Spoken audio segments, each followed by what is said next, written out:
Patuloy ngang walang kinikilala ang kampanya ng pamahalaan laban sa iligal na droga. Patunay dyan ang pagkakaaresto sa isang police superintendent na sangkot sa iligal na droga at hepe pa man din ng PNP Crime Lab sa Alabang. May ulat si Kirby Cristobal. Napasugod si PNP Chief Police Director General Ronald De La Rosa sa Las Piñas Police Station kanina matapos na masangkot sa illegal drugs ang isang opisyal ng Philippine National Police. Naaresto kaninang umaga ng mga operatiba ng Las Piñas Police habang nagpapat session sa isang bahay sa Everlasting Homes Talon 4 si Police Superintendent Lito Cabamongan na kasalukuyang hepe ng PNP Crime Lab, Alabang Satellite Office at isang ginang na kinilalang si Nedy Acompanado. Magalit ka talaga. Dati lang natuwa ako na nahuli siya. Then that's success story in our internal cleansing program. Pag nainis ako dahil dumihan niya yung aming uniforme. Dagdag pa ng hepe ng pambansang pulisya, gusto niyang makita ng personal ang pagkakahuli kay Cabamongan dahil ito ang unang pagkakataon na makaaresto ng isang superintendent. Na-recover sa mga ito ang 4 na sachet ng hinihinalang shabu, 3 aluminum foil at 2 lighter na ginamit ng dalawa. Pagkatanggol naman ng suspect sa sarili, nagsasagawa lamang siya ng anti-illegal drug surveillance operations noong oras na maaktuhan siya ng kanyang mga kabaro. Usually yung mga involved dyan are the intelligence operatives coming from the different districts, yung mga probinsya, yung mga operating units, those are the tactical units, mga territorial units na sinasabi. Itong crime laboratory natin na never in the history na na-involved dito sa mga ganitong klaseng surveillance operations. Pagdating sa istasyon ng pulis ay agad na sumailalim ang mga ito sa fingerprinting at mugshot. Napag-alaman rin ng mga otoridad na nakarilig ngayon sa pwesto si Cabamongan dahil sa 2 kaso kung saan ginagamit ito ang kanyang pagiging pulis sa pagpasok ng libre sa mga sinihan. That means wala tayong pinipili kahit anong ranggo mo. Basta ikaw ay involved sa drug, talagang huhulihin ka namin. Yun lang ang very clear indication doon. Wala tayong pinipili. Huwag niyo masayin, ha? Ha? Bayaan nyo. Galit na galit si Philippine National Police Chief Ronald De La Rosa nang harapin ang nakakulong na si Police Superintendent Lito Cabamongan sa Las Piñas Police Station kahapon. Nahuli si Cabamongan habang nagpapat session sa loob ng isang bahay sa Barangay Talon 4, Las Piñas, dakong alas 5 ng umaga kahapon. Bakit yung minamasahe? Ha? Nagagalit? Huwag niyo saktan, ha? Huwag niyo saktan. Pero pag kayo sinasaktan, sinisipa, magsumbong kayo dito, ha? Para yung hippie na sisipa sa kanya. Ayon sa isang opisyal na barangay, may nagsumbong sa kanila na may nagpapat session sa kanilang lugar. Sabi nila, shabu. Tapos yung mga sachet nandun sa table. So bali parang katatapos lang nila, yung nasa plastic parang residue na lang yun. Kinumpirma rin ito ni Nedy Acompanado Sabdaw na kasamang naaresto ni Cabamongan. Itinanggi naman na may bahay ng pulis na sangkot sa illegal na droga ang kanyang asawa. Ay, hindi ako naniniwala kasi hindi yan magsashabu.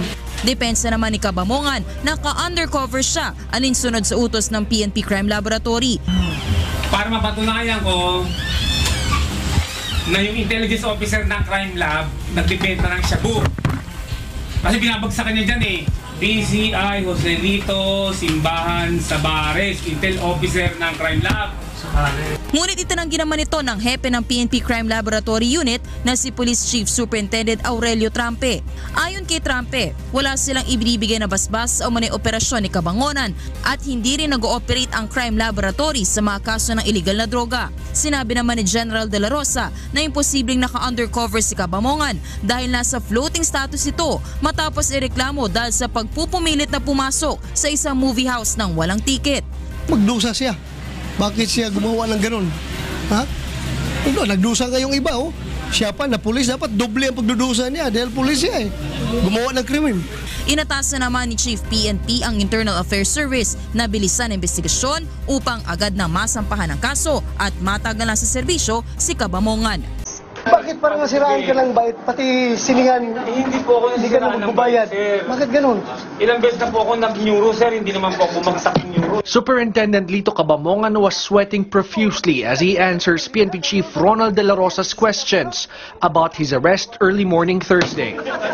The PNP reports Cabamongan was caught together with Nedy Sabdao during a drug session at Everlasting Homes in Las Piñas City at around 5:30 in the morning. Authorities confiscate 3 pieces of rolled aluminum foil, 2 pieces of disposable lighters, and 3 empty sachets with residue of suspected shabu. Cabamongan says the incident was a setup. Kasi nga, kukuha nga ako ng ebidensya para mapatunayan ko na yung intelligence officer ng crime lab nagbibenta ng shabu. PCI Joselito Simbahan Sabares, intel officer ng crime lab. Meron tayong policy in our double barrel reloaded. Only members of the Drug Enforcement Unit at all levels of command are authorized to conduct anti-drug operations. Hindi ba siya Drug Enforcement Unit? But the other suspect, Sabdao, confirms they both used illegal drugs before the police arrived. Colonel, sabihin mo na kasi yung totoo. So, ma'am, gumamit kayo parehas? Opo. Yun yung totoo. Hindi. Baka batuang na ta, ha? Kasi po yung trabaho ko dati. Nagtatrabaho ko sa Air Force One eh. Aray ko. Sabog. Kayo, makita mo yung sabog, di ba? Parang, meron bang official kernel na ganun? Magsasalita parang incoherent. De La Rosa orders the immediate drug testing of Cabamongan, and if he tests positive, he may face dismissal from service. Drug cases will also be filed against the suspects. The PNP chief also orders the inventory of all drug evidence with the PNP Crime Lab. Personal na nagpunta si PNP Chief Ronald De La Rosa sa istasyon ng pulis para makaharap ang tauhan na naka-assign sa PNP Crime Lab sa Krame. Nagalit at hindi ako galit sa nakahuli. Masalamat ako sa humuli at nagagalit ako doon sa nahuli dahil bilang pulis, dapat ikaw nanguhuli, hindi ikaw dapat nahuhuli ng shabu. Wala tayong pinipili kahit anong ranggo mo, basta ikaw ay involved sa drug, talagang huhulihin ka namin. Nagawa pang magpalusot ni Cabamongan. Anya, nasa surveillance operation siya ng mahuli. May direktiba umano ito sa mga opisyal ng PNP Crime Lab. Report ako sa direktor. Sabi niya, trabahuin ko. Makipag-coordinate ako sa CIDG. Bago ako makapag-coordinate sa CIDG, dapat makuha muna ako ng shabu. Wala akong nakuha ng shabu.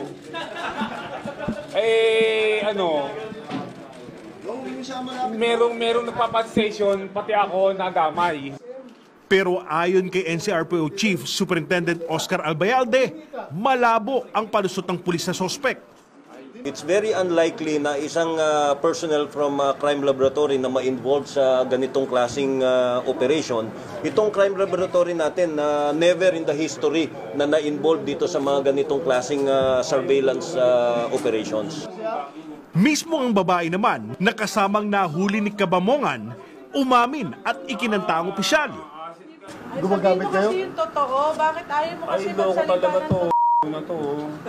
Tila lutang pa dahil sa tama umano ng droga si Police Superintendent Lito Cabamongan nang datna ng News 5 sa Las Piñas Police Station. Sa tulong daw ng isang tip na aresto si Cabamongan habang nasa akto pa raw na gumagamit ng bawal na gamot kasama ang isang babae sa isang bahay kaninang madaling araw. Pero pagpasok sa selda, mainit ang ulo ng pulis sa sospek. Mapag-utugin mo kayo. Ako, mayor dito ngayon, ha? Ha? Asan yung ano rito, mayor? Asan mayor? O, sinong bastudero? Ito kayong dalawa. Upo kayo dyan. Oo. Bago umalis si De La Rosa, hinarap niya ang siga-siga raw na si Cabamongan. Kung pwede lang ipalusot ko yung kamao ko dito para bubugin kita, malusot ko lang itong kamao ko dito. Ka naninipa ka, open mo nga ito. Bastos ka. Naharap ngayon si Cabamongan sa kasong administratibo.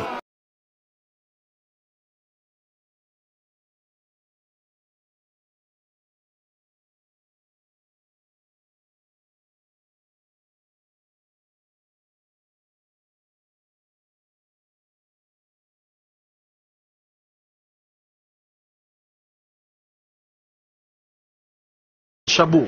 Cabamongan says the incident was a setup. Kasi nga, kukuha nga ako ng ebidensya para mapatunayan ko na yung intelligence officer ng crime lab nagdibenta ng shabu. PCI Joselito Simbahan Sabares, intel officer ng crime lab. Meron tayong policy in our double barrel reloaded. Only members of the Drug Enforcement Unit at all levels of command are authorized to conduct anti-drug operations. Hindi ba siya Drug Enforcement Unit? But the other suspect, Sabdao, confirms they both used illegal drugs before the police arrived. Colonel, sabihin mo na kasi yung totoo. So, ma'am, gumamit kayo parehas? Opo. Yun yung totoo. Hindi. Baka basuhan kita ha. Kasi po yung trabaho ko dati. Nagtatrabaho ko sa Air Force One eh. Aray ko. Sabog. Kayo, makita mo yung sabog, diba? Parang, meron bang official kernel na ganun? Magsasalita parang incoherent. De La Rosa orders the immediate drug testing of Cabamongan, and if he tests positive, he may face dismissal from service. Drug cases will also be filed against the suspects. The PNP chief also orders the inventory of all drug evidence with the PNP Crime Lab. Personal na nagpunta si PNP Chief Ronald De La Rosa sa istasyon ng pulis para makaharap ang tauhan na naka-assign sa PNP Crime Lab sa Krame. Nagalit at hindi ako galit sa nakahuli. Masalamat ako sa humuli at nagagalit ako doon sa nahuli dahil bilang pulis, dapat ikaw nanguhuli, hindi ikaw dapat nahuhuli ng shabu. Wala tayong pinipili kahit anong ranggo mo, basta ikaw ay involved sa drug, talagang huhulihin ka namin. Nagawa pang magpalusot ni Cabamongan. Anya, nasa surveillance operation siya ng mahuli. May direktiba umano ito sa mga opisyal ng PNP Crime Lab. Report ako sa direktor. Sabi niya, trabahuin ko. Makipag-coordinate ako sa CIDG. Bago ako makapag-coordinate sa CIDG, dapat makuha muna ako ng shabu. Wala akong nakuha ng shabu.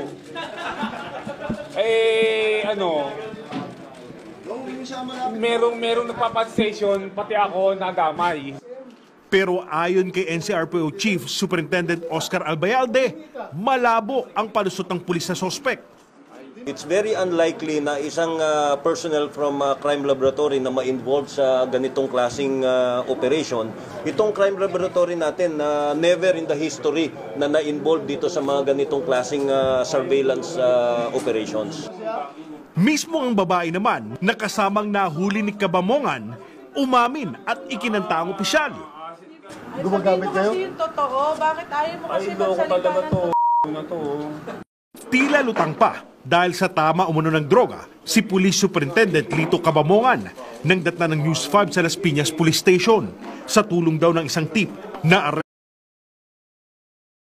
Tunay ngang walang kinikilala ang kampanya ng pamahalaan laban sa iligal na droga. Patunay dyan ang pagkakaaresto sa isang police superintendent na sangkot sa iligal na droga at hepe pa man din ng PNP Crime Lab sa Alabang. May ulat si Kirby Cristobal. Napasugod si PNP Chief Police Director General Ronald De La Rosa sa Las Piñas Police Station kanina matapos na masangkot sa illegal drugs ang isang opisyal ng Philippine National Police. Naaresto kaninang umaga ng mga operatiba ng Las Piñas Police habang nagpapat session sa isang bahay sa Everlasting Homes Talon 4 si Police Superintendent Lito Cabamongan na kasalukuyang hepe ng PNP Crime Lab, Alabang Satellite Office at isang ginang na kinilalang si Nedy Acompanado. Magalit ka talaga. Dahil natuwa ako na nahuli siya. Then that's success story in our internal cleansing program. But nainis ako dahil yun nga, Dinudumihan niya yung aming uniforme. Dagdag pa ng hepe ng pambansang pulisya, gusto niyang makita ng personal ang pagkakahuli kay Cabamongan dahil ito ang unang pagkakataon na makaaresto ng isang superintendent. Na-recover sa mga ito ang 4 na sachet ng hinihinalang shabu, 3 aluminum foil at 2 lighter na ginamit ng dalawa.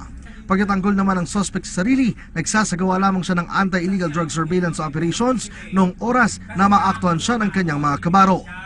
Usually, yung mga involved dyan are the intelligence operatives coming from the different districts, yung mga probinsya, yung mga operating units. Those are the tactical units, mga territorial units na sinasabi. Undercover siya, alinsunod sa utos ng PNP Crime Laboratory. Para mapatunayan ko na yung intelligence officer ng crime lab nagbibenta ng shabu. Kasi binabagsakan niya dyan DCI Joselito Simbahan Sabares, Intel Officer ng Crime Lab. Ngunit itinanggi naman ito ng hepe ng PNP Crime Laboratory Unit na si Police Chief Superintendent Aurelio Trampe. Ayon kay Trampe, wala silang ibinibigay na basbas o manay operasyon ni Cabangonan at hindi rin nag-ooperate ang crime laboratory sa mga kaso ng illegal na droga. Sinabi naman ni General De La Rosa na imposibleng naka-undercover si Cabangonan dahil nasa floating status ito matapos ireklamo dahil sa pagpupumilit na pumasok sa isang movie house ng walang ticket. Magdusa siya. Bakit siya gumawa ng ganun? Ha? Nagdusa kayong iba, oh. Siya pa na pulis, dapat doble ang pagdudusa niya dahil pulis siya gumawa ng krimen. Inatasan naman ni Chief PNP ang Internal Affairs Service na bilisan ang investigasyon upang agad na masampahan ang kaso at matagalan sa serbisyo si Cabamongan. Bakit parang nasiraan ka ng bait, pati siningan, Hindi po ako hindi ka na magbabayad? Bakit ganun? Ilang beses na po ako nag-neuro, sir. Hindi naman po ako bumagsak yung neuro. Superintendent Lito Cabamongan was sweating profusely as he answers PNP Chief Ronald De La Rosa's questions about his arrest early morning Thursday. The PNP reports Cabamongan was caught together with Nedy Sabdao during a drug session at Everlasting Homes in Las Piñas City at around 5:30 in the morning. Authorities confiscate 3 pieces of rolled aluminum foil, 2 pieces of disposable lighters, and 3 empty sachets with residue of suspected. Itong crime laboratory natin na never in the history na na-involve dito sa mga ganitong klaseng surveillance operations. Pagdating sa istasyon ng pulis ay agad na sumailalim ang mga ito sa fingerprinting at mugshot. Napag-alaman rin ng mga otoridad na nakarilib ngayon sa pwesto si Cabamongan dahil sa 2 kaso kung saan ginagamit ito ang kanyang pagiging pulis sa pagpasok ng libre sa mga sinihan. That means, wala tayong pinipili kahit anong ranggo mo, basta ikaw ay involved sa drug, talagang huhulihin ka namin. Yun lang ang very clear indication doon. Wala tayong pinipili. Huwag niyo masayin, ha? Ha? Bayaan nyo. Galit na galit si Philippine National Police Chief Ronald De La Rosa nang harapin ang nakakulong na si Police Superintendent Lito Cabamongan sa Las Piñas Police Station kahapon. Nahuli si Cabamongan habang nagpa-pot session sa loob ng isang bahay sa Barangay Talon 4, Las Piñas, dakong alas 5 ng umaga kahapon. Bakit yung minamasahe? Ha? Nagagalit? Huwag niyo saktan, ha? Huwag niyo saktan. Pero pag kayo sinasaktan, sinisipa, magsumbong kayo dito, ha? Para yung hippie na sisipa sa kanya. Ayon sa isang opisyal na barangay, may nagsumbong sa kanila na may nagpa-pot session sa kanilang lugar. Sabi nila shabu, tapos yung mga sachet nandun sa table.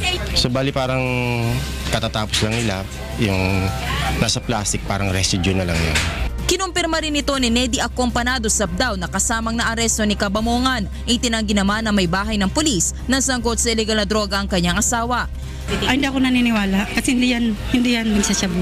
Depensa naman ni Cabamongan na